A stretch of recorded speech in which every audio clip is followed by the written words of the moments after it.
All right, there's those folks. Let's get our Facebook folks in here. Got the wheels spinning. Let's see. Oh, it's a little better than last week when it was really just, struggling there last couple weeks. One, and did I jinx it? Two. All right. Welcome in. Welcome in. It is Tuesday evening, a little Broncos for breakfast for dinner. I am Nick Kendell and joined by this evening, Scott Kennedy. Scott, how you doing? It's been a second. I feel like it's just been July. It's been nuts. I know. It's good to see you. I know we got through the summer has kind of been let's do our own things and get ready for fall. So Yep.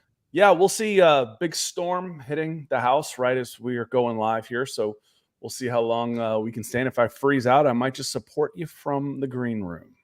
You're always supporting, Scott, and just as the chat is always supporting as well. Let's say hello to some folks in here. We got Daniel Berry Sports saying, "Hey everybody, happy Tuesday." Good to see you, Daniel. Always appreciate you coming in, and hope you're having a good day. It's a hump day tomorrow, so we're getting through. We got C. Chang says, right, who cares? I think it's interesting what he had to say, and also the interesting perspective for me is, so we're talking about Josh Jacobs. Broncos made pursuit of him this offseason. He rebuffed them. We have some quotes on that. I can understand some people being like, who cares? He didn't pick us, so why would we care? That kind of thing. People are like that with recruits as well, Scott, as you're all too familiar with in the college game. But I think it's more interesting from a Broncos team building perspective. Why would they go after that when you have all these other pieces in the room? What does it mean for their perspective of a Javonte Williams, et cetera, et cetera? We'll get into that, but it is interesting nonetheless. And guess what, folks? It's not going to be the only thing we talk about if you don't like it. Put something in the chat and we'll get into that. There's plenty to talk about for sure. We got David Youngkin says, evening, everybody. Hope everyone's had a great day. It's better now, home, hanging out with Scott. It's a good time. We got Mike S. in the house. That's what's up. Nick, Scott, Dylan, and Broncos country. Always great to see you. Hope everyone's doing well. We got our guy Shiloh coming in here, always with the gorgeous German Shepherd there. Says, sup, everyone. Not upset about the Josh Jacobs report. Don't need to overpay running backs these days. Plus, estimate is looking good and strong in camp.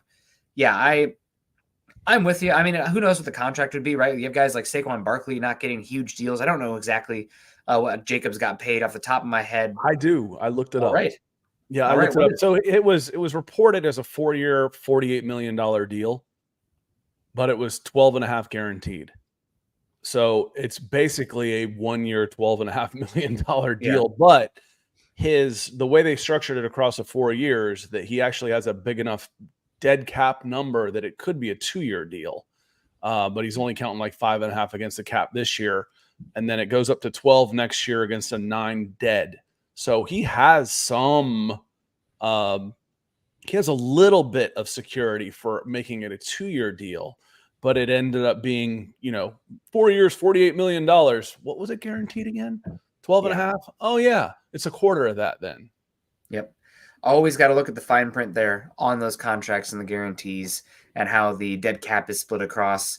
We got Doug says, who cares? Yeah, I mean, we'll see. We might care at some point this season. But for now, it's one of those ones that's like, man, are we really in a position to be paying running backs big money?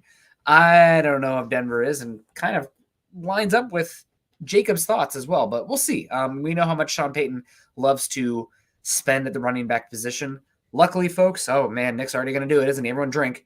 The 2025 draft looks awesome at running back. So if the Broncos want to invest in a running back, they're going to have a chance on a young tread on the tires asset as well. So it's a really good running back class coming up. Kevin, Greg, evening, Nick and Carl and Scott, and big Mile High salute. Great to see you. Hope you're doing well. Always appreciate you coming in. We got our guy Michael Ronquillo says, good evening, Nick and Scott. I'm building the Broncos. Go Broncos. Go Michael's always great to see you. Kathy's in the house says, yo, Nick and Scott. Made it. Great to see you. Ray Osborne, good evening.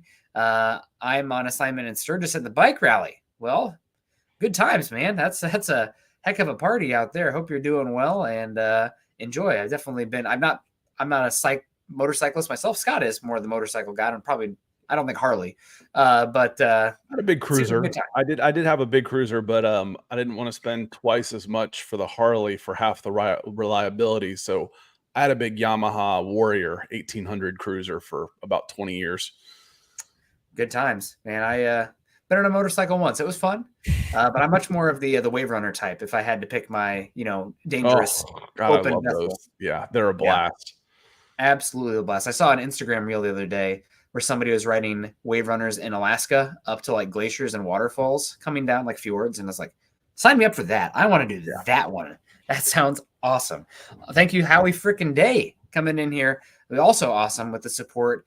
God bless you, man. Hope you're having a good one. We got Phil McLaughlin also with the star. Says good evening, Nick and Deacon Scott. Nick left Carl on top of the mountain. Carl didn't make it to the top of that mountain. I was going to give him a hard time today, but he was smart. See, I get this thing called summit fever, where I will like kill myself if I'm that close. Yeah, I have a little guy at home. Maybe I wouldn't have that perspective anymore.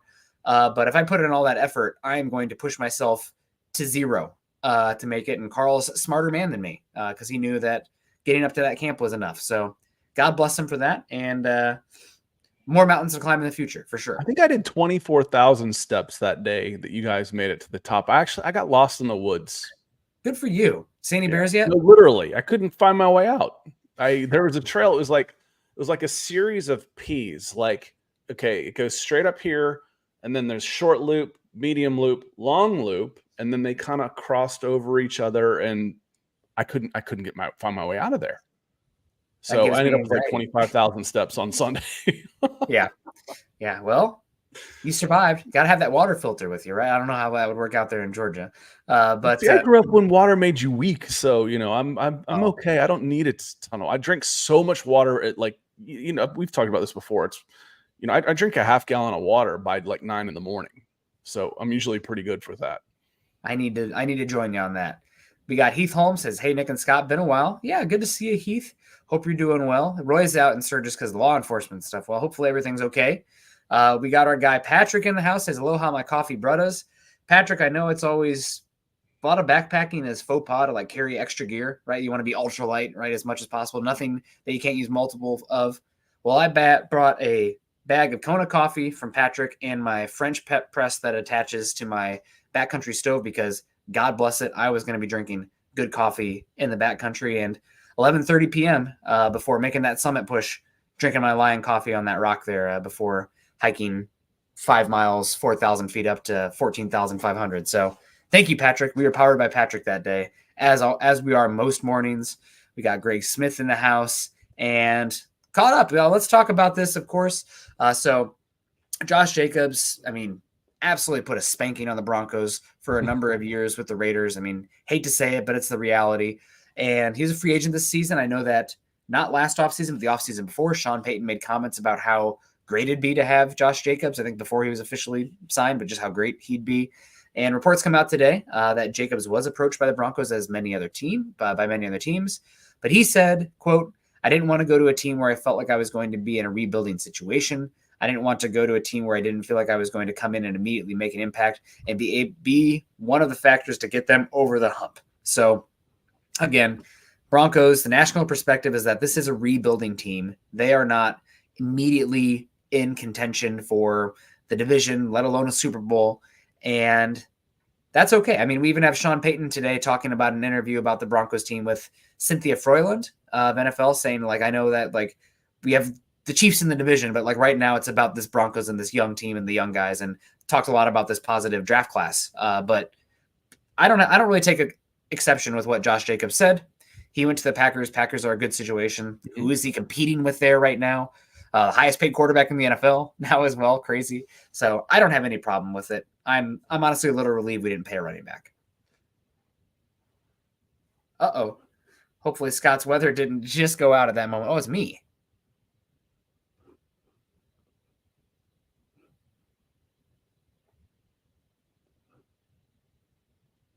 Is it me or is it Scott? You guys in the chat, let me know. I don't know. It showed that both cameras went out, which probably means me. Okay. So trying to say, hopefully, AJ Dillon is there, and then they used a 3rd-round pick on a running back also. So he can share the load. And again, he got a good deal. $12.5 million for a running back is a very good deal. If it ends up being 2 years, even better deal for him. And go into a situation where he can be the difference. Green Bay Packers are a playoff favorite, compete in there with the Detroit Lions, young up-and-coming quarterback. where he went to a situation where he was replacing a guy. I think it was Aaron Jones went to the Minnesota Vikings. A little strange there. And going to be, it's a good situation for him. So what he's looking for at this stage of his career, I think he made the right decision. Yeah, and I mean, we've said it plenty on the Falcons show, Scott. The pathway to relevance in the NFC looks a little easier on paper than in the AFC, just because the quarterback's on paper now. Lots can change. It's preseason. Guys can go down. Guys emerge. Guys regress, et cetera, et cetera. But again, that's a really good deal for a running back on this market. And I'm not upset that he didn't come to Denver. I'm also not upset by his comments. I'm excited to see what this young room is. I know that we had comments in the chat already about Audric Estime from Notre Dame, one of the youngest players in the draft. He had tightrope surgery, I believe, before rookie OTAs. So glad to see he's out there and looking well as pads come on. So I don't have any problem with it. I'm excited about the young room. I mean, Javonte Williams was on the last year of his contract. We're waiting to see there, but you got Estime, you got Watson, you got McLaughlin. If one of those guys or two of those guys emerges and are key pieces to a running back room, 1 year, 2 year down the road, that's great. I hope Williams gets a majority of the carries this season. Use that fourth year, hopefully get him some money after this, wherever it is. And I don't think the running back room is going to make or break this team this season.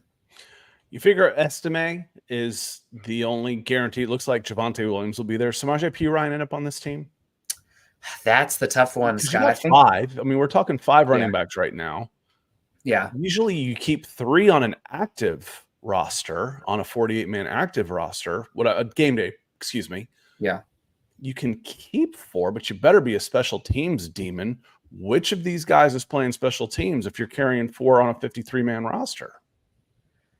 Watson would have to play some special teams. Then who's out?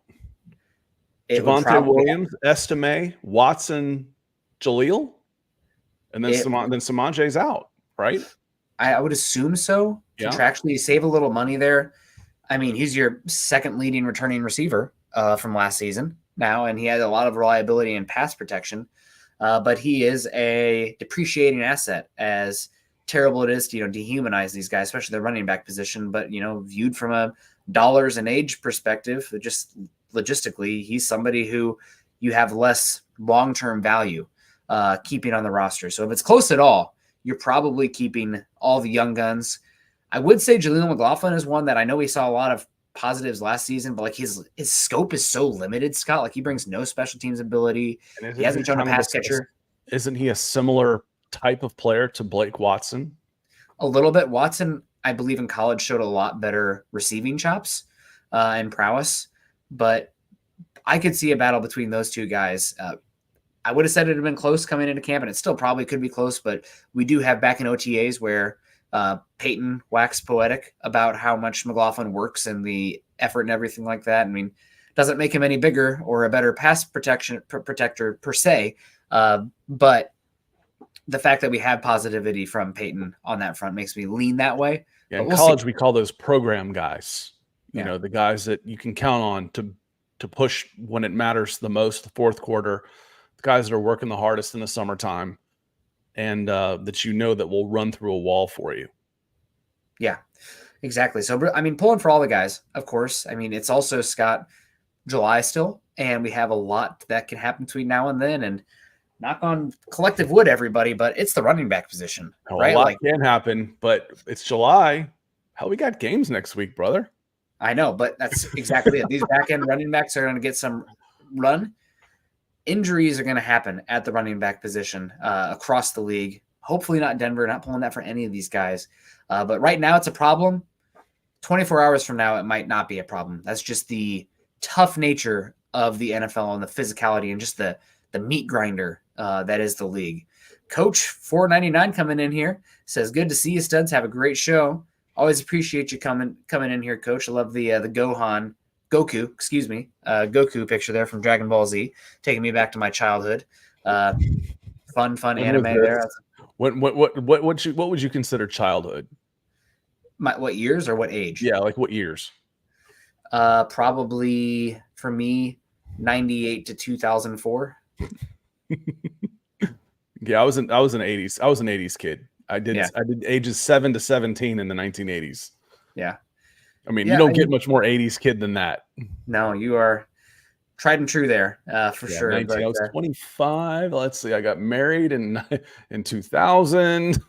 Yeah, there's quite an age difference here.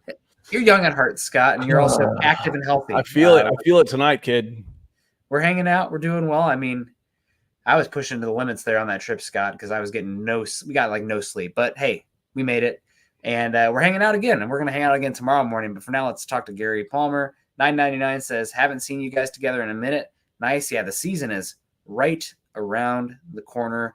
Football is in the air despite the heat that's pushing everywhere. But, I mean, we're right around the corner. It's going to be football season here really soon. Good to see you, Gary. Really do appreciate you coming in and hanging out. Big thing for me here, Scott. We got Pearl, too. Pearl, I wanted to give a shout out to you. I don't know, Scott, if you've been following this, but two pretty scary situations with wildfires have popped up kind of northwest of Boulder.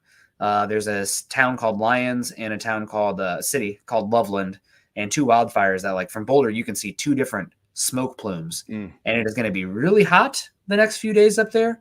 And there's like 5 to 10% relative humidity. So these are ones that could get really ugly really fast. So make sure you got all your pets accounted for, have your emergency to-go bag, listen to the evacuation orders, have water, just, be prepared. That's just a PSA for everybody. We're on the precipice of what could be one of the worst wildfire seasons in a long time. It's not even, normally it's August and September, and we've already had a lot.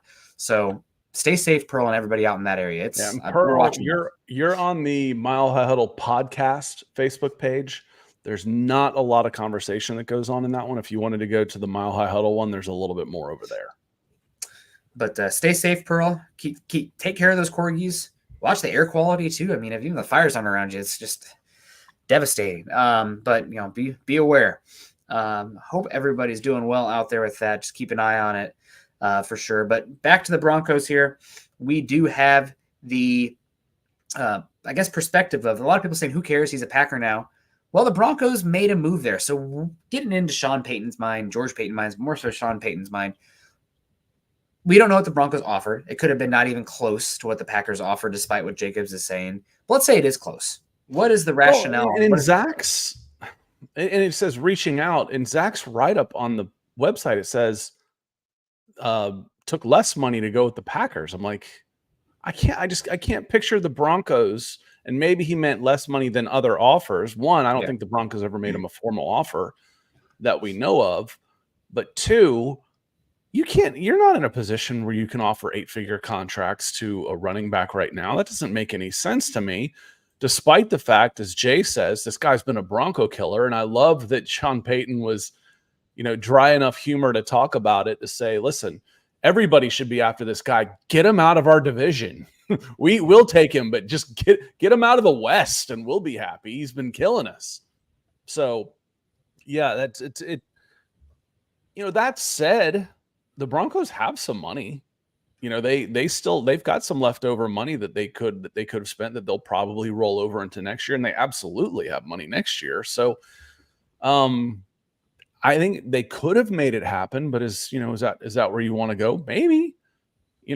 Maybe. I mean, if for all the talk about the running back position, if the Denver Broncos, we go back up here, there's comments, I think Chase says, and Mike S says, I think they're going to be pretty good. Chase says, am I wrong to think we have a pretty solid running back room, granted a little unproven? Take this from a pure outsider's standpoint. And take your orange and blue goggles off. And the answer is no, you do not. And that's the whole point, is if you don't have proven commodity or a first-round draft pick coming in, then you don't have it until proven otherwise. And that's how the outside perception is. So, yeah, it could be. But right now, Javonte Williams hasn't proven he's coming back from an injury. Samaje Perine hasn't proven that he's anything more than a number 2. And nobody else on the roster has proven anything. So no, you don't have a solid running back room yet. Yeah. So that's the outside looking in. Now you might, Javonte Williams could come back strong. We like the idea of him coming back in the second year of that injury. Love it. Samaje Perine, we may have just cut him. We were talking about that just a few minutes ago. Audric Estime could be the Javonte replacement, where you don't miss much when Javonte gets a breather, because he's a similar type of wrecking ball type of back. And then you bring in your jitterbugs and Jaleel McLaughlin and Blake Watson and maybes. But you've got a whole room full of maybes at the running back position right now. And having an absolute surefire yes in Josh Jacobs changes your offense. Yeah. I mean, if you paid for Josh Jacobs, the offense, it's already going to probably run through the running back position in the run game this season, especially with the emphasis on the offensive line the way it is. But then your offense is running through Jacobs, and you're not bringing back Javonte Williams. It would be pretty shocking bringing back Javonte Williams if you paid Jacobs. Although who knows what the contract structure is like, right, Scott? But I do think you don't know what your running back room is, right? You just mentioned it. It's a lot of guys who could be good in theory, but it's just a massive heap of unknown. And that's true everywhere for the offensive skill players besides Cortland Sutton. I mean, really, we've been talking about that all offseason. So getting somebody like Jacobs, I understand the immediate approach for winning. Like, I think Jacobs, you add him in here, Broncos, what are they right now? 5.5 over under? Maybe they go to 6.5, something like that, which that's fine. But is that worth the expenditure, the commitment, the lack of flexibility later, et cetera, for a team that still doesn't probably, as Jacob said, move the needle that much? Probably not for me, from where I'm at, but I'm much more, this is a rebuilding season. You're going to gather your assets as much as you can. We'll have a better idea of the makeup of this roster, a lot less question marks going to next offseason. Next offseason is when we can open up that checkbook and maybe get a little bit aggressive on short-term, short shelf life positions such as the running back. Yeah, and Michael, we love you, but I'm going to look up Josh Jacobs right here as I show this. Running back Audric Estime is going to be a better version of running back Josh Jacobs. Audric Estime, 5th-round draft pick out of Notre Dame, who has accomplished 0 in his career, is going to be better than a guy who was all-pro and had 1,650 yards just 2 years ago. Okay, but if we wanted to place a bet on that, I'd take the under. It's just that would be awesome. I mean, we'd love the idea. If you get Tyler Algier out of this, who has he's got about 1,800 yards in 2 seasons as a 5th-round draft pick. If you can get a Tyler Algier out of this, you're doing backflips. Yeah. So, I don't like seeing people's hopes and dreams dashed. I'm not trying to do that, but if you're coming into the season thinking that Audric Estime is going to be an all-pro, you're going to be disappointed. Probability wise.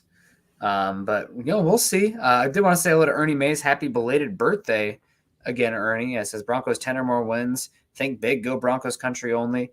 Ernie, I love that for you. I'm not the rah-rah-rah, especially with the last decade of Broncos teams.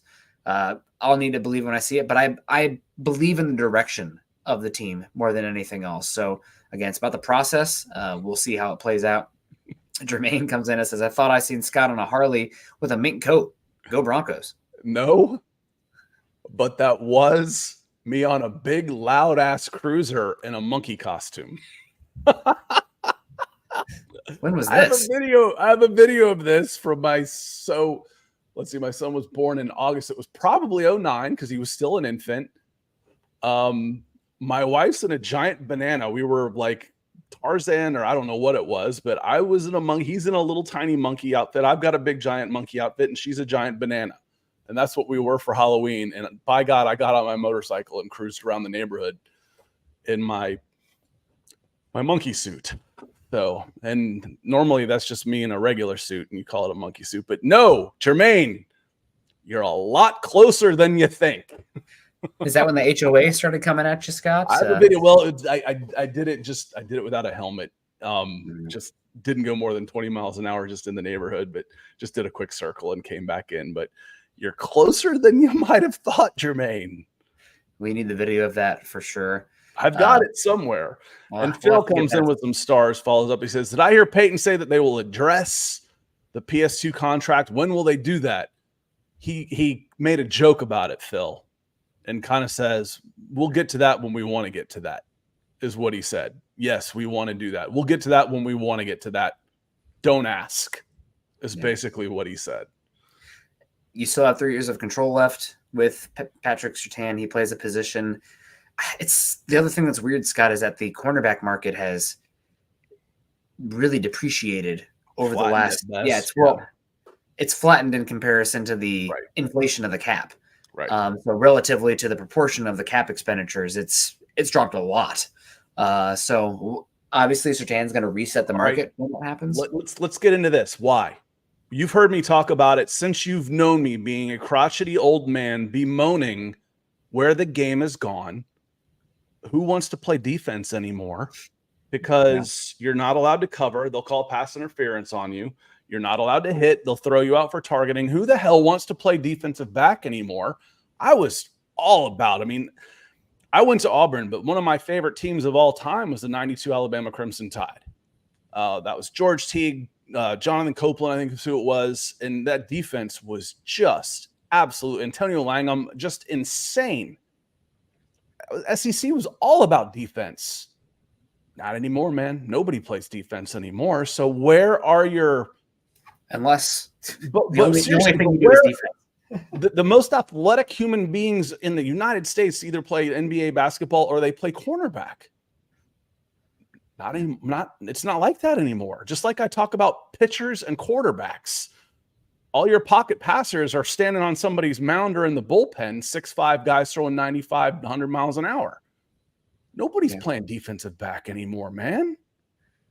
Not to the same extent. I'd be curious to look at it from I mean, it's so hard because the data is not standardized, right? And like we have all these like Spark Nike camps that are collecting data that these big schools have and bring them in. But for me, I think the big driver has been schematic. At least one of the big drivers. I think it's the chicken in this case. They've had to change schematically on the back end because they don't have the athletes that they used to. So they're doing it with numbers. They're doing it with they're having to be more creative in coverage because they don't have the athletes, relatively speaking, that they used to on the defensive side of the ball. It would be interesting to go and see. I almost wonder if it's a sabermetrics impact of football, because now we have it's kind of like the impact of in baseball that the math has had and like the shift and everything, right? Getting rid of that. But in football now we have so much data that shows like, oh, turnovers and explosive plays kill you. Before it was like, oh, we want to create sacks and stuff, and you still do, but it's like how important actually are these things? The data has been crunched now. This is kind of somewhat relatively new to go down to like that level of data analysis with the impact on the football game. And then you have Vic Fangio being like, all right, bet you're not throwing deep ever. We're going to keep 4 guys back. We're going to lighten the box. We're going to play less guys in the line of scrimmage, a lot different than that Bear 46 defense. You know, they have Rob Ryan and everything out there, but Buddy Ryan, excuse me. I think it's a lot to do with the schematics. There's just less man cornerbacks. There's less island play going on right now because of how important it is to limit big plays. And again, the data shows that rather than sending 6 and leaving only 3 guys back and leaving cornerbacks on islands, we're going to keep 2 safeties back. We're going to have the cornerbacks bump and run. You're not getting behind us. And we're going to leave the middle of the field a little bit more open. So honestly, I mean, I've always been such a big like linebacker devaluation, but like with how teams are playing defense right now, linebackers value is skyrocketed because not enough guys have the size, the athleticism, the ability, the instincts to actually do anything. I mean, it's what makes Fred Warner so incredible. They're a unicorn. But the actual cornerback, I just think teams think that they can spend money elsewhere. They don't need to pay for an island corner because the island corner doesn't exist anymore in the NFL scheme. But could that be because of the development? I don't know. It's interesting. No, you're just talking your way into what I say. It's just you're coming around the long way to get to it. It doesn't exist anymore because the athlete is rarer on the defensive side of the ball because the game has been skewed so far to the offensive side of the ball. That's So the play calling, they're not allowed to mug like they used to. So I can't get away with using my better athletes on the defensive side of the ball I have to scheme away the big plays because for the first time in NFL history, I'm out athleted on offense. Mm-hmm. I've got these 6'3" gazelles running 4 threes. How do I match up with that? I do it with 6 defensive backs and I put a cloud around them. Yep. I would argue that you still have the athletes on the defensive line compared to the offensive line. Of course. Yeah. But still, that's still skewed a little bit where the tight ends are getting more. There used to be the tight ends were never the athletes compared to the defensive linemen. Now, like I said, the game has skewed so far towards the offense that it's hard to talk about. Who am I talking and playing defense? You should play corner. I grew up for 15 years while I was doing this. Why are you playing wide receiver, man? You're 6'1", 4'4". You're just another guy at wide receiver. Go play corner. Not anymore, man. I wouldn't tell anybody to go play corner. Unless they can't catch at wide receiver. Unless then you have a pathway for sure. But it is interesting to see what will happen with Surtain. Whenever it happens, he's going to reset the market. I think you have 3 decent cornerback contracts coming down the tracks here in the next 2-3 seasons. You have, of course, Surtain. You got Sauce. And I also think Trent McDuffie is going to get a big contract. He has been unbelievable for that Chiefs defense the last 2-3 seasons, whatever it's been. So he's another one to keep an eye on. But Surtain will be up first, and he'll get paid. He's not going to sit there and take, just barely the next highest cornerback market, given how flat it's been. It's going to be substantially bigger than any cornerback deal right now. So maybe it gets ugly. I don't know, Scott. The Broncos have actually done pretty good at getting these deals done earlier. Sutton got a deal. Minor's got a deal. Excited to see those guys, restructured for Sutton, et cetera. But we'll see what happens with Surtain. It's not going to happen soon, though. Yeah, I started looking, I was like, how many corners have there been? Because it doesn't feel like there's been the real difference maker corners, and there's been like one that, that you and I have been really excited about since we've been doing this 4 classes already. But there were 3 guys, Quinyon Mitchell, Terrion Arnold, Nate Wiggins. There's nobody in there that really made you think I got to have one of these guys. 2023, Devin Witherspoon, solid. Emmanuel Forbes, Christian Gonzalez, Deontay Banks all went in the first round. Okay, but not compared to the wide receivers. 2022, we both really like Derek Stingley and Sauce Gardner, and those two have both been really good, and they went top 5. 2021, J.C. Horn, Pat Surtain, Caleb Fairley, Greg Newsome, Eric Stokes all went in the first round. Yep. 2020 was Jeff Okudah, C.J. Henderson, A.J. Terrell, Damon Arnett, Noah Igbenanye. Hell, he went to Auburn. I can't say his name. Jeff Gladney. These guys, they're just, I don't know. We can move on from this. This is probably as we've gone way too deep into this, but I just don't think, the guys that we get excited about now are the wide receivers, and you look at them athletically and stuff, and the corners aren't there. So again, we've talked about there's not a corner in this class that's going to reset the market. Let's see what happens with Pat Surtain's contract. I think he gets $25 million a year. Yeah, he's going to blow all the other cornerback deals out of the water. It is going to be a good cornerback class at the top of this upcoming draft as well. I think there are 3 that are going to be worth watching. Morrison at Notre Dame, Johnson at Michigan. He's my favorite one. Sorry, Colorado fans. And then Travis Hunter, of course, as well. But Will Johnson's the one who just looks a little different. He looks like PS2 to me. Chase comes in and says, what have you guys heard about the cornerback room in camp so far? PS2 aside. Seems like Levi Wallace is the early lead there, but he's the veteran. He's the steady guy. We're going to find out a lot more as time goes on, preseason games, those reps, the combined practice, of course, as well. But seems like it's a battle out there. But Wallace right now has this semi-early lead. Yeah, I haven't heard a whole lot on that, Chase. It seems like, there's so much talk about the quarterback position. And then Greg Dulcich getting back out there has gotten a lot of press just because, he can be a really big contributor for this team that it's been kind of quiet at cornerback, which that's not necessarily a bad thing. You kind of like that. No, not a bad thing at all. But we'll see. We've got a long way to go in a lot of those battles. Of course, you mentioned Dulcich. He's been out there, been healthy. Everyone knock on wood. They're excited about Mims as well. And the other news from camp is who's the hardest hitter on the team? Javonte Williams. The hardest hitter? Javonte. It might be Javonte. Could be Audric Estime too. I mean, he's built like a brick bleep house. I mean, I always feel like huge athletes that can hit. Jonas Griffith is a giant athlete that can run open field, special teams wise. He has some big hits. And then Baron Browning as well, which brings me to the next point. Defensive line's looking okay right now, Scott. Now, granted, it's not always the first team offensive line. And as we've talked about on here, you look at the Broncos depth chart and you get to the second team offensive line. It's like, who the heck is that? But Broncos defensive line early on, since pads have come on, has been really standing out. Benito is, we had Peyton talk about him today, recently talking about how he's excited to see what he can do year 3. He thinks he can get even better against the run. And it's something he has to continue to work on. Love Sean Payton when he says things that we talk about. Granted, it's kind of obvious on tape sometimes, but Cooper's been solid. Guys really been standing out, I think, in camp. Batted balls, pressures, etc.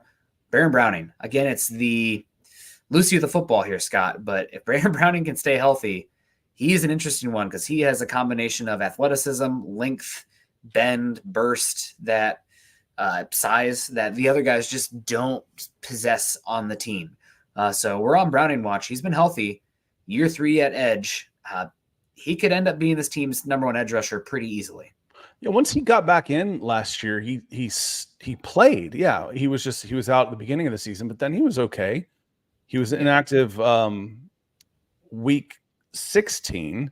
He had an injury. So it was game 16. He was inactive for some reason, but then he came back and played the next. But he's been relatively healthy last year. Once he got back, he played in all but one game. I feel like he had a nagging injury, if I recall. He's dealt with like concussions and stuff as well. Hip issue has been one, but it's been good to see Browning in. Sounds like he's really taken a step this season as well. He's one where, I mean, honestly, I'm curious if he has like such a good camp and like say first half of the season, maybe Denver tries to approach him with a contract that's very incentive based because the injuries and whatnot. But last year of his deal, he should be in theory entering his prime right now. He's been a little bit wish-washed, early on Ohio State edge rusher, linebacker, first year in Denver linebacker, now edge rusher.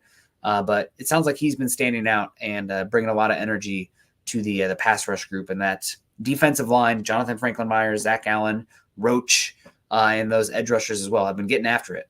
So we'll see, but we're Browning watch. He's been somebody that's been exciting. And I mean, both of us, Scott, we love good pass rushers. So hopefully, where was the investment in this team, the offseason investment in this team outside of the draft? If you were going to do free agency or trades or whatnot, it was on the defensive line where it needed to be.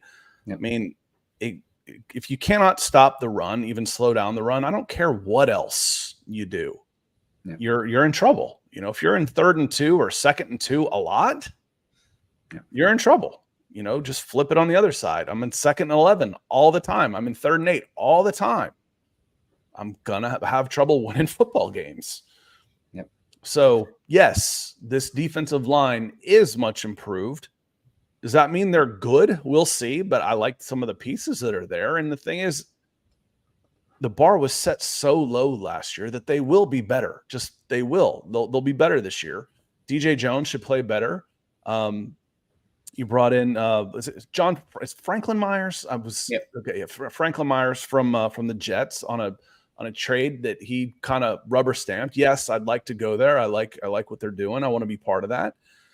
Bring in big Malcolm Roach as a replacement for Purcell, I would think, as a run stopper type. And Zach Allen's I think Zach Allen's a beast. Mm-hmm. Yeah, he's probably your best player. If like you're doing Madden ratings right now, he'd probably be the highest rated on that. And you rotate in 3 pretty good edge rushers. Yeah. And then you put a rookie next to him to go too deep on both sides now. So yeah, the front 7 looks infinitely better than last year. I'll be waiting to see the linebacker spot still. Yeah. But the defensive line for sure. And just before we wrap it up, James Palmer made that point today too. Defensive line looking good out there at Broncos camp. Defensive line batted a bunch of balls, and he also said Baron Browning has a chance to be something. Broncos think so. So we're kind hopefully better defensive line. Doesn't mean it's not going to be a position the Broncos draft early. But batted balls. Here's my question: center. How's the center looking out there? Do you think it'll be Wattenberg? Do you think it'll be Franklin? Do you think it'll, or not Franklin, Forsyth? Do you think it'll be Mustafer? Yeah. Seems like it would be either. I think it would be either Wattenberg or Forsyth. You would think, right? I think Wattenberg, from what I remember reading, he's like gotten the first team reps a lot.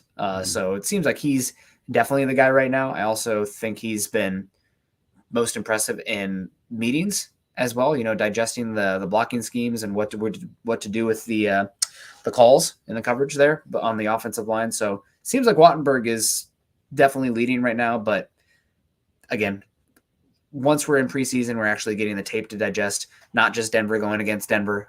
We'll have a little bit better idea. It'll be a little bit more impactful what happens there. But as far as the batted balls, I don't know how much the center is impacting that right now. It could just be the quarterback position. I mean, that's typically number one. It could be the quarterbacks, throwing the ball instead of getting sacks and, throwing into some lanes that maybe they wouldn't in the game. I'm not sure exactly what they're being coached to do in that front right now, but definitely a lot of batted balls today, and we'll see if that continues.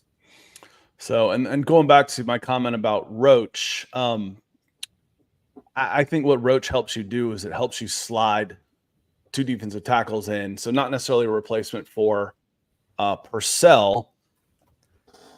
In the running game, I think you want to go DJ Jones and Malcolm Roach, where you've got the ability to bring in two defensive tackles instead of having DJ Jones was head up over the center. He's playing nose guard too often, and then Purcell was backing him up. So in this case, you've got two guys, and hopefully it's 290 and 300 isn't undersized. If I'm not head up over center the whole time, if I've got some help in there. Yeah. Hoping it'll be better, and we'll see what happens. But yeah, Wattenberg seems to be the leader right now at the center spot. So we'll watch, see what happens. But appreciate everyone coming in, hanging out. We got to fly. Scott and I are going to be live in 11 hours, so we got to get some stuff going on here before we're ready for that. But make sure you're following Scott and I on Twitter. Scott's at Scott Kennedy. I'm at Nick Kendell, MHH. Also follow us at Mile High Huddle if you haven't done so yet. Facebook.com/Mile High Huddle and Facebook.com/Mile High Huddle pod. Follow us there. Subscribe, like, and share over on YouTube. And shout out to our stars today: Michael Ronquillo, Howie Freaking Day, Phil McLaughlin, Coach Gary Palmer, of course, Chase Wellner, Phil. Again, you guys are great. Appreciate you so much. Scott, we'll see you soon. Any final thoughts? No, if you missed anything that you didn't think we wanted to get to or you wanted to talk about, come see us in the morning. Broncos for breakfast. I got the mug. It'll be full of the darker stuff instead of the water in the morning. We'll have the Lion coffee going in the morning. But come see us in Broncos for breakfast and follow up with anything that we screwed up or I screwed up or we wanted to or you wanted to catch up on tomorrow. So we'll be back bright and early. Yeah. Thank you guys so much. Have a great rest of your day. Continue to choose kindness and compassion. Go Broncos.